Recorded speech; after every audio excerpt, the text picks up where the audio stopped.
നമസ്കാരം, വിനയാസ് വീട്ടിലേക്ക് എല്ലാവർക്കും സ്വാഗതം. എന്നത്തെയും പോലെ ഇന്നും എല്ലാവർക്കും വളരെയധികം ഉപകാരപ്പെടുന്ന കുറച്ച് ടിപ്സുകളൊക്കെ കളക്ട് ചെയ്തിട്ടാണ് എത്തിയിരിക്കുന്നത്. അതുകൊണ്ട് തന്നെ എല്ലാവരും വീഡിയോ ഒന്ന് സ്കിപ്പ് ചെയ്യാതെ മുഴുവനായിട്ട് കാണാനായിട്ട് ശ്രമിക്കുക. നമ്മുടെ ചാനൽ ഇതുവരെ സബ്സ്ക്രൈബ് ചെയ്തിട്ടില്ലെങ്കിൽ സബ്സ്ക്രൈബ് ചെയ്ത് ബെല്ലൈക്കൺ കൂടെ ഒന്ന് എനേബിൾ ചെയ്ത് വെച്ചേക്കാട്ടോ. എങ്കിൽ മാത്രമേ നെക്സ്റ്റ് വീഡിയോ ഇടുമ്പോൾ നിങ്ങൾക്ക് കറക്റ്റായിട്ട് നോട്ടിഫിക്കേഷൻ കിട്ടത്തുള്ളൂ. അപ്പോൾ നമുക്കിനി ഒട്ടും സമയം കളയേണ്ട, നേരെ വീഡിയോയിലേക്ക് പോകാം. ഇന്നത്തെ നമ്മുടെ ആദ്യത്തെ ടിപ്പ് ഈ ഒരു പൂവിൽ നിന്ന് തന്നെ ആരംഭിക്കാം. നിങ്ങൾക്ക് എല്ലാവർക്കും സുപരിചിതമായിട്ടുള്ള ഒരു പൂവാണ് ഇത് നന്ദ്യാർ വട്ടമാണ്. നിങ്ങൾക്കറിയാലോ, നന്ദ്യാർ വട്ട പൂവ് കൊണ്ട് ഒരുപാട് ആരോഗ്യ ഗുണങ്ങളൊക്കെ നമുക്ക് ഉള്ളതാണ്. പലർക്കും ഇതൊന്നും അറിയത്തില്ല എന്ന് മാത്രം. നമ്മുടെ കണ്ണിന് കുളിരേകാനും ചൊറിച്ചിലകറ്റാനും ഒക്കെ ഒത്തിരി നല്ലതാണ് നന്ദ്യാർ വട്ട പൂവ്. അപ്പം മിക്ക നാട്ടിൻപുറത്തൊക്കെ ആണെങ്കിലും മിക്കവരുടെയും വീട്ടുമുറ്റത്ത് ഈ ഒരു പൂവ് ഉണ്ടാവാറുണ്ട്. ചെമ്പരത്തി പോലെ തന്നെ പ്രാധാന്യം അർഹിക്കുന്ന ഒന്നാണ് ഈ നന്ദ്യാർ വട്ട പൂവും. അപ്പം ഇത് ഞാനിത് കുറച്ചൊന്ന് പറിച്ചിട്ട് എടുക്കുന്നുണ്ട് കേട്ടോ. ഇതുകൊണ്ടുള്ള ഉപയോഗം എന്താണെന്ന് വെച്ച് കഴിഞ്ഞാലുണ്ടല്ലോ, ഇത് നമ്മുടെ കണ്ണിൻ്റെ കാഴ്ച ശക്തിയൊക്കെ വർദ്ധിപ്പിക്കാൻ വേണ്ടിയിട്ട് ഒത്തിരി നല്ലതാണ്. ഇതുപോലെ ഒരു ഗ്ലാസ്സിൽ വെള്ളം എടുത്തിട്ട് തലേദിവസം വൈകിട്ട് ഇത് കൂട്ടി പൂ പറിക്കുക. പൂ പറിച്ചിട്ട് ഇത് ഈ വെള്ളത്തിലിട്ട് വെക്കണം.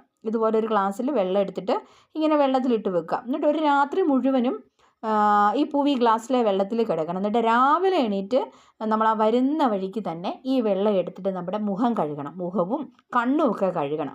അപ്പം നമുക്ക് കണ്ണിനൊക്കെ നല്ലൊരു കുളിർമ കിട്ടാനും കണ്ണിൻ്റെ കാഴ്ച ശക്തി വർദ്ധിപ്പിക്കാനും അതുപോലെ തന്നെ ചൊറിച്ചിൽ, അതുപോലെ കണ്ണിനുണ്ടാകുന്ന ഏത് അസ്വസ്ഥതയ്ക്കും ഒത്തിരി നല്ലതാണ് ഈ നന്ദ്യാർവട്ട പൂ ഇട്ട വെള്ളം കൊണ്ട് മുഖം കഴുകുന്നത്. ഇതൊക്കെ പണ്ട് കാലത്തുള്ള നമ്മുടെ പൂർവീകരൊക്കെ ചെയ്തുകൊണ്ടിരുന്നൊരു കാര്യമാണ്. പക്ഷേ ഇന്നത്തെ തലമുറയ്ക്ക് പലർക്കും ഇതൊന്നും അറിയത്തില്ല. അപ്പോൾ അറിയാത്തവർക്ക് വേണ്ടിയിട്ടാണ് ഞാൻ ഇന്ന് ഈ വീഡിയോ നിങ്ങളിലേക്ക് ഷെയർ ചെയ്യുന്നത്. അപ്പോൾ നിങ്ങളൊന്ന് ചെയ്ത് നോക്കണം കേട്ടോ. അതുപോലെ തന്നെ വെളുപ്പിനെ ആ മഞ്ഞ് തുള്ളികളൊക്കെ പറ്റി പിടിച്ചിരിക്കുന്ന ആ പൂവുണ്ടല്ലോ, നന്ദ്യാർവട്ട പൂ എടുത്തിട്ട് ഇങ്ങനെ കണ്ണിൻ്റെ മുകളിൽ, കണ്ണടച്ചതിന് ശേഷം കണ്ണിൻ്റെ മുകളിൽ ഇതുപോലൊന്ന് വെച്ചൊരു 10 മിനിറ്റ് ഇരിക്കുന്നത് നമ്മുടെ കണ്ണിന് നല്ലൊരു സുഖം കിട്ടും കേട്ടോ. കണ്ണിന് നല്ലൊരു കുളിരേകാനും കാഴ്ചശക്തി വർദ്ധിപ്പിക്കാനും കണ്ണിലുള്ള എല്ലാ അസ്വസ്ഥതകൾക്കും നല്ലൊരു പരിഹാരമാണ്. അപ്പോൾ ഈ രീതിക്കും കൂടി നിങ്ങളൊന്ന് ട്രൈ ചെയ്ത് നോക്കുക. വീടായാലും ഒരു നന്ദ്യാർവട്ട ചെടിയൊക്കെ നിങ്ങൾ നട്ടുപിടിപ്പിക്കുക കേട്ടോ. ഇനി നമുക്ക് രണ്ടാമത്തെ ടിപ്പിലേക്ക് കടക്കാം. ഇതുപോലെ ചെറിയൊരു ബൗൾ എടുത്തതിന് ശേഷം ചെറിയൊരു കഷ്ണം മെഴുകുതിരി എടുത്തിട്ട് നമുക്ക് ചെറിയ പീസാക്കിയിട്ടൊന്ന് മുറിച്ചിട്ട് എടുക്കാം കേട്ടോ. കുഞ്ഞു കുഞ്ഞു പീസാക്കിയിട്ട് എടുക്കാം. അപ്പോൾ ഇതുപോലെ നമ്മൾ ചെറിയ പീസാക്കി എടുത്തിട്ട് ഇതിനകത്തോട്ട് കുറച്ച് വെളിച്ചെണ്ണ ആഡ് ചെയ്ത് കൊടുക്കാം. അപ്പോൾ ഞാൻ ഈ ഒരളവിൽ വെളിച്ചെണ്ണ ആഡ് ചെയ്ത് കൊടുത്തു. ഒപ്പം തന്നെ കുറച്ച് വാസലിൻ വേണം. അപ്പോൾ ഈ ഒരളവിൽ കുറച്ച് വാസലിനും കൂടെ ഇട്ട് കൊടുത്തിട്ട് ഇത് നമുക്ക് ഡബിൾ ബോയിലിംഗ് ചെയ്തിട്ട് എടുക്കണം. ഇത് നല്ലപോലെ ഒന്ന് മെൽറ്റ് ആക്കിയിട്ട് എടുക്കണം. അപ്പോൾ ഞാനൊരു പാത്രത്തിൽ കുറച്ച് വെള്ളം വെച്ചിട്ട് അതിൻ്റെ മുകളിലോട്ട് ഇത് വെച്ച് കൊടുത്തിട്ട് ഇങ്ങനെയാണ് ഞാനിത് ഡബിൾ ബോയിലിംഗ് ചെയ്ത് ഒന്ന് ഉരുക്കിയിട്ട് എടുക്കുന്നത് കേട്ടോ. അപ്പോൾ ഇതുകൊണ്ടാണ് ഉരുക്കിയെടുത്തപ്പം ഇങ്ങനെയാണ് നമുക്ക് കിട്ടിയേക്കുന്നത്. ഇനി ഇതിനകത്തോട്ട് ഞാനുണ്ടല്ലോ ഒരു വൈറ്റമിൻ ഇയുടെ ക്യാപ്സ്യൂള് അതും കൂടി ഒന്ന് ചേർത്ത് കൊടുക്കുന്നുണ്ട്. എന്നിട്ട് നല്ലപോലെ മിക്സ് ചെയ്യുക. ഈ ഒരു സംഭവം വെച്ചിട്ട് നമ്മൾ ചെയ്യാൻ പോകുന്നത് എന്താണെന്ന് വെച്ച് കഴിഞ്ഞാൽ, ഇപ്പോൾ മഞ്ഞുകാലമാണല്ലോ, നമുക്കറിയാം ഈ ഡിസംബർ ജനുവരി മാസങ്ങളിലൊക്കെ നല്ല മഞ്ഞിൻ്റെ ഒരു സമയമാണ്. അപ്പോൾ നമ്മുടെ ഈ കാലൊക്കെ ആണെങ്കിൽ ഇങ്ങനെ വല്ലാണ്ട് വിണ്ട് കീറി അല്ലെങ്കിൽ മൊരിയൊക്കെ പിടിച്ച് ഒരു എന്താ പറയുക ഹാർഡായിട്ടൊക്കെ ഇരിക്കുന്ന ഒരു ടൈമാണ്. അപ്പോൾ പ്രത്യേകിച്ച് പ്രായമായ നമ്മുടെ പാരൻസിനൊക്കെ ആണെങ്കിൽ നമുക്കിത് ഈ ഒരു ടിപ്പ് നമുക്ക് ചെയ്തു കൊടുക്കാം. അതുപോലെ തന്നെ കാലൊക്കെ വിണ്ട് കീറിയിരിക്കുന്നവർക്കൊക്കെ ചെയ്യാൻ പറ്റുന്ന നല്ലൊരു ടിപ്പാണിത്. മിക്സ് ചെയ്ത് കഴിയുമ്പോൾ ഇതേപോലെയാണ് നമുക്ക് കിട്ടുന്നത്. ഇനി നമുക്ക് ഇത് പെട്ടെന്ന് തന്നെ തണുത്ത് പോകും കേട്ടോ. അപ്പോൾ നമ്മളിത് ആ ചൂടുവെള്ളത്തിൽ തന്നെ വെച്ചിട്ടൊന്ന് മെൽറ്റാക്കിയിട്ട് വീണ്ടും എടുക്കണം. എന്നിട്ടുണ്ട് ഞാൻ പ്രായമായ എൻ്റെ അമ്മയുടെ കാലിലാണിത് അപ്ലൈ ചെയ്ത് കൊടുക്കുന്നത്. ഞാനിതുകൊണ്ട് ഒരു ബ്രഷ് വെച്ചിട്ടാണ് ഇതിങ്ങനെ അപ്ലൈ ചെയ്ത് കൊടുക്കുന്നത് കേട്ടോ. അപ്പോൾ ഞാനിത് ചൂടുവെള്ളത്തിൽ വെച്ചേക്കുന്നത് കൊണ്ട് തന്നെ ഇതിങ്ങനെ കൂടുതൽ കട്ടയായി പോകുന്നില്ല. അപ്പോൾ ഒരു ബ്രഷ് വെച്ചിട്ട് ഞാനത് കംപ്ലീറ്റ് കാലിൻ്റെ പാദത്തിൽ മുഴുവൻ ഇതൊന്ന് അപ്ലൈ ചെയ്തിട്ട് കൊടുക്കുന്നുണ്ട്. 2 കാൽപാദത്തിലും ഇതുപോലെ ചെയ്യുന്നുണ്ട് കേട്ടോ. അതിനുശേഷം ഇത് ഇങ്ങനെ ഒരു 10-15 മിനിറ്റ് നിങ്ങൾക്ക് ഇതിങ്ങനെ വെച്ചേക്കാം. അപ്പോഴത്തേക്കിന് നന്നായിട്ട് ഇതിങ്ങനെ ഉറഞ്ഞിട്ട് വരും കേട്ടോ. അതിനുശേഷം ഒരു 15 മിനിറ്റ് അല്ലെങ്കിൽ 20 മിനിറ്റ് കഴിഞ്ഞതിന് ശേഷം ഇത് നമുക്കൊന്ന് പൊളിച്ചിങ്ങനെ മാറ്റാം. അപ്പോൾ ഇങ്ങനെ കൈ വെച്ചിട്ട് ഇങ്ങനെ തൂത്ത് കൊടുക്കുമ്പോൾ തന്നെ അതിങ്ങനെ അടർന്ന് മാറുന്നുണ്ട്. ഇനി അങ്ങനെ മാറാത്തത് ബാക്കിയുണ്ടെങ്കിൽ ഒരു ടവൽ വെച്ചിട്ട് ഇങ്ങനെ നിങ്ങളൊന്ന് പതുക്കെ ഒന്ന് തുടച്ചു കൊടുത്താൽ മതി.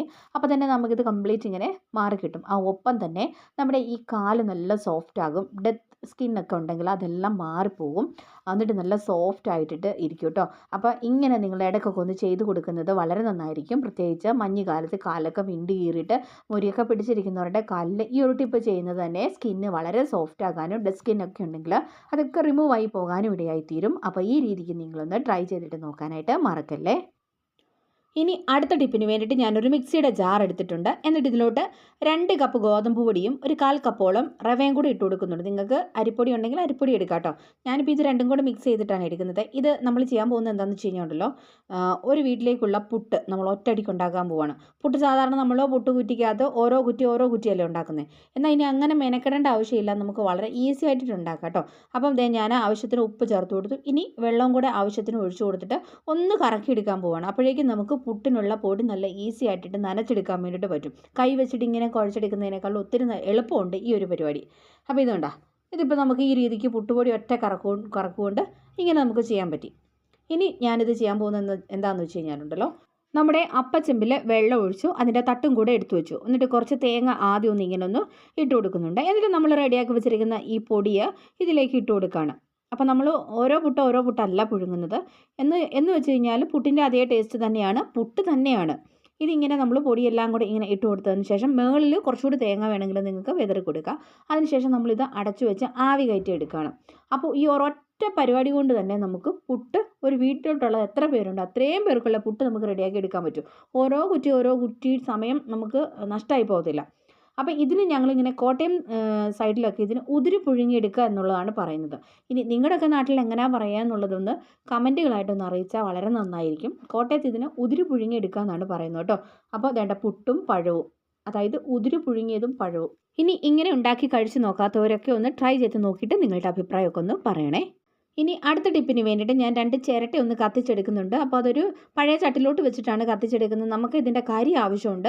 അപ്പോൾ ആ കരി എടുക്കാൻ വേണ്ടിയിട്ടാണ്. അപ്പോൾ കത്തി വരുന്ന സമയത്ത് നമ്മളൊന്ന് നനച്ചു കൊടുക്കുകയാണെങ്കിൽ നമുക്ക് ഇതുപോലെ ആവശ്യത്തിന് അതിൻ്റെ മുഴുവൻ കരിയും കിട്ടും. ഇനി ഈ കരി ഞാനൊന്ന് പൊടിച്ചെടുക്കുക കേട്ടോ. അപ്പം മിക്സിയുടെ ചെറിയ ജാറിലിട്ടിട്ട് ഒന്ന് പൊടിച്ചെടുക്കുന്നുണ്ട്. ഇതെല്ലാം മറ്റൊന്നും കാണിക്കുന്നില്ല, വീഡിയോ ഒത്തിരി ലെങ്തി ആയി പോകാതിരിക്കാൻ വേണ്ടിയിട്ടാണ്.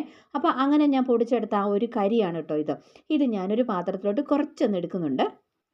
എന്നിട്ടൊരു ക്ലിനിക് പ്ലസിൻ്റെ ഷാമ്പും കൂടെ പൊട്ടിച്ചൊഴിച്ച് കൊടുക്കുന്നുണ്ട്. പിന്നെ കുറച്ച് വിനാഗിരിയും കൂടെ ഒഴിച്ച് കൊടുത്തിട്ട് നല്ലപോലെ ഒന്ന് മിക്സ് ചെയ്യുന്നുണ്ട്. നല്ലൊരു ക്ലീനിങ് സൊല്യൂഷനാണ് നമ്മളിപ്പോൾ ഇവിടെ ഉണ്ടാക്കിയിരിക്കുന്നത് കേട്ടോ. അപ്പോൾ ഇതുകൊണ്ട് ഇങ്ങനത്തെ പാത്രങ്ങളുടെ അടിഭാഗത്തൊക്കെ ഇങ്ങനെ അഴുക്കും കരിയും ഒക്കെ പറ്റിപ്പിടിച്ച് നമ്മൾ സാധാരണ രീതിയിലൊന്ന് കഴുകിയാൽ പോകാത്ത പോലുള്ള പാത്രങ്ങളുണ്ടാവില്ല, പ്രത്യേകിച്ച് കുക്കറുകൾ, ഇതുപോലുള്ള പാനുകളൊക്കെ.